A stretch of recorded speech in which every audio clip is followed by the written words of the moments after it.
Hello, all you beautiful brainiacs out there in the beautiful world. This is your Monday mental health tip from The Broken Brain. It's me, Dwight. I wanted to share a little tip today about the way that people use their five senses when it comes to dealing with stress or just kind of grounding ourselves or coping.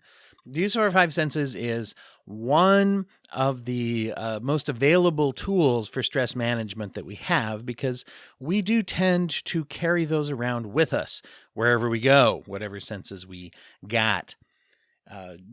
Feel, sight, sound, touch, taste. There are actually more senses that a doctor would identify, but those are the ones we mainly have the most conscious access to that we're aware of all the time.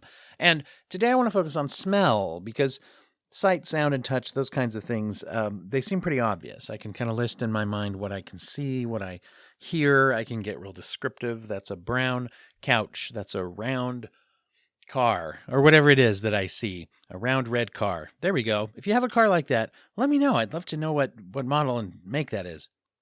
But smell can be underutilized when it comes to it. Smell is apparently something that is a memory trigger. At least it seems like people experience that and have read things that say it connects or ties into the olfactory senses in the brain. The memory, I should say, ties in with the olfactory senses of the brain as well.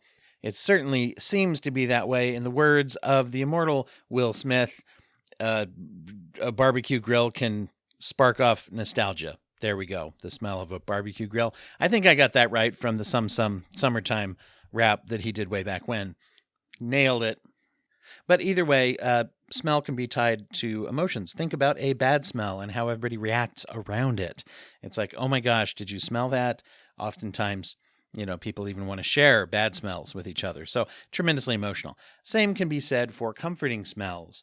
When you walk into a house and there's apple pie or cinnamon rolls, and they say you should, at least they used to say you should make cinnamon rolls when you're trying to sell your house. If you have an open house, people come in, ooh, that smells good. I want to live here. There's cinnamon roll capabilities in this home.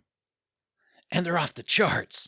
Anyway, so we see where that can tie in with emotions. So a couple of things people do, you can do just like with some of the other senses. If you're, just out in the wild, so to speak, you can just smell and see if there's anything you can smell, label it, hone your attention in on it.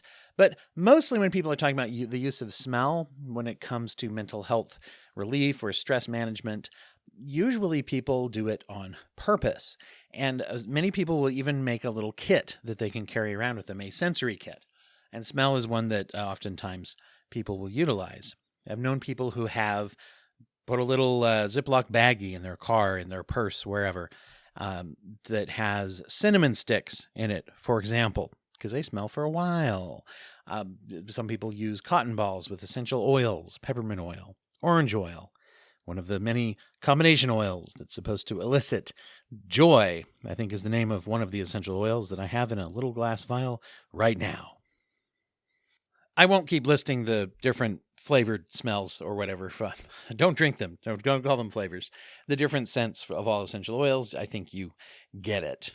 Candles, of course, can be something as well. People don't usually carry that one around with them. But even something as simple as gum, and you're also engaging taste then, by the way, too, usually, if you're doing that. But something that you're eating, and they say also smell is a huge part of taste. So if you are eating something and you're trying to do kind of mindfully eat something, that's another part of it, is putting our attention on it. The whole idea of these kind of things of using your senses is trying to distract yourself from your worries into the present moment, because most of the time the present moment is not so bad. And even if it is, if you can break up the attention that you're paying to the stressors versus the attention that you're paying to something else, it can lessen the shock, pain, and awe, whatever, of the current moment or of the memories or of the nervous anticipation of the future. And that's what they call mindfulness, obviously. One of the tricks I've noticed is even if you aren't carrying around a sensory kit, and I would encourage that if this is something that's helpful to you to think about how to do that, whether you're carrying coffee beans, I just thought of those too, or, various different things like that. But even if you're not carrying a sensory kit, One little trick I've noticed is that many places that you go, they have shrubbery or trees that are growing different places around, malls, shopping centers, strip malls, any place that you go where there's malls, apparently, grocery stores. These are all, commercialized places. Apartment complexes, oftentimes people's houses and stuff. Wherever it is that you are, there are often plants around, and many plants have a scent to them. Oftentimes, there are evergreens that are being planted in different places, or if you're out in the woods, obviously, too. Evergreens are really good for this because all the evergreens I've ever met, if you pull a little pine needle, unless they're dead, I guess, but if you pull a little pine needle or a little green bough or a little whatever they're, little thing off of there, and you sort of snap it or break it and give it a smell, you're going to get this pine kind of smell, obviously. It's an outdoorsy kind of smell, and you can focus your attention on that just for a second, but sometimes that's all that it takes. I've mentioned this before on the show, but there's a little trick that I like to do in my car, which is when I go to the grocery store, if I'm picking up stuff, sometimes I'll pick up one or two car air fresheners. What I do is I like to try to mix it up. I try to buy several different scents of car fresheners, and that way, whenever I change one, I smell it because I'm not habituated to the smell. So it's something that is nice whenever I get in my car, and so it makes the car experience a little different, a little bit better. And also, there you go. There are things such as aromatherapies where there are oil diffusers, obviously, which I like those a lot. Sometimes one of the things with aromatherapy is there's lots of different claims that different scents do different things. I'm not super up on that research. I would love to hear from people who are really into that. I don't know if that's a lot of scientific evidence there about aromatherapy. It's been around a long time, so, there's probably some. Should probably do a dive on that for one of the history episodes.